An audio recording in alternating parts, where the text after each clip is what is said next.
दोस्तों अगर आप भी चाहते हैं कि इस बार का T20 वर्ल्ड कप भारतीय टीम जीते तो इस वीडियो को लाइक जरूर कीजिएगा। दोस्तों फिलिप्स ने बजाया लंका का डंका, जिसके तूफान को देखकर हिल गई है पूरी दुनिया। जी हां दोस्तों, इस मुकाबले में न्यूजीलैंड के बल्लेबाज ग्लेन फिलिप्स ने एक नहीं दो नहीं बल्कि कुल 14 बार गेंद को बाउंड्री के बाहर भेजा। आखिरकार किस तरीके से रही इनकी आतिशी पारी, तो वहीं इस मुकाबले में श्रीलंकाई गेंदबाजों ने कैसे करी वापसी, ये तो आपको बताएंगे ही। साथ ही साथ दूसरी पारी में न्यूजीलैंड के गेंदबाजों ने लंकाई बल्लेबाजों को किया चारों खाने चित। आखिरकार किस तरीके से न्यूजीलैंड की टीम ने इस मुकाबले में शानदार प्रदर्शन करते हुए दिलाई जीत, और इस रोमांचक मुकाबले की पूरी हाईलाइट को जानने के लिए वीडियो को एंड तक जरूर देखें। लेकिन उससे पहले आपको क्या लगता है इस बार का T20 world cup Sri Lanka, New Zealand और भारत में से कौन सी टीम जीत सकती है? अपनी राय नीचे कमेंट में जरूर बताइए। दोस्तों न्यूजीलैंड और श्रीलंका के बीच आज वर्ल्ड कप का रोमांचक मुकाबला खेला गया। सिडनी के स्टेडियम पर खेले गए इस मुकाबले में न्यूजीलैंड के कप्तान केन विलियमसन ने टॉस जीतकर पहले बल्लेबाजी करने का फैसला किया,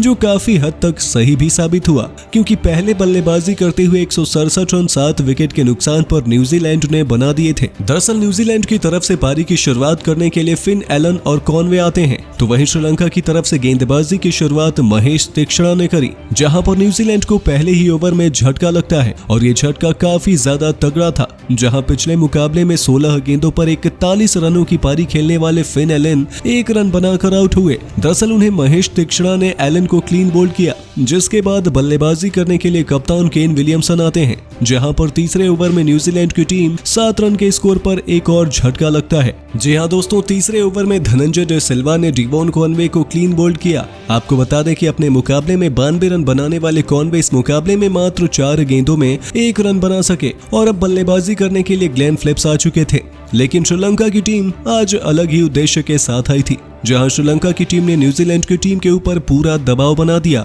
और न्यूजीलैंड का सबसे बड़ा विकेट लिया। जी हां दोस्तों, चौथे ओवर में न्यूजीलैंड के कप्तान केन विलियमसन 11 गेंदों पर 1 चौके की मदद से 8 रनों की पारी खेलकर कैच आउट हो गए, और अब बल्लेबाजी करने डैरिल मिचेल आ चुके थे, और पावर प्ले में न्यूजीलैंड की टीम मात्र 25 रन 3 विकेट के नुकसान पर बना पाई। लेकिन अब डैरिल मिचेल और ग्लेन फिलिप्स ने न्यूजीलैंड की पारी को बड़े ही आसानी से संभाल लिया, जिसमें ग्लेन फिलिप्स ने 39 गेंदों पर अपना अर्धशतक 14वीं बार पूरा किया, और इस बीच उनके 2 कैच छूट गए। लेकिन अगले ही ओवर में 84 रनों की साझेदारी आखिरकार टूट गई, और इस साझेदारी को तोड़ने का काम वानिंदु हसरंगा ने किया। जी हां, मिचेल 24 गेंदों पर मात्र 22 रन बनाकर क्लीन बोल्ड हो गए, जिसके बाद बल्लेबाजी करने के लिए जेमी निशम आते हैं। लेकिन एक तरफ से तो फिलिप ने पारी को संभाल कर रखा था, वहीं 18वें ओवर में राजिता ने जेमी निशम को 8 गेंदों पर 5 रन बनाने के बाद कप्तान दासुन शनाका के हाथों कैच आउट करा दिया, और अब बल्लेबाजी करने के लिए मिचेल सेंटनर आए थे, जहां 19वें ओवर में ग्लेन फिलिप्स ने 61 गेंदों पर अपना शतक पूरा किया,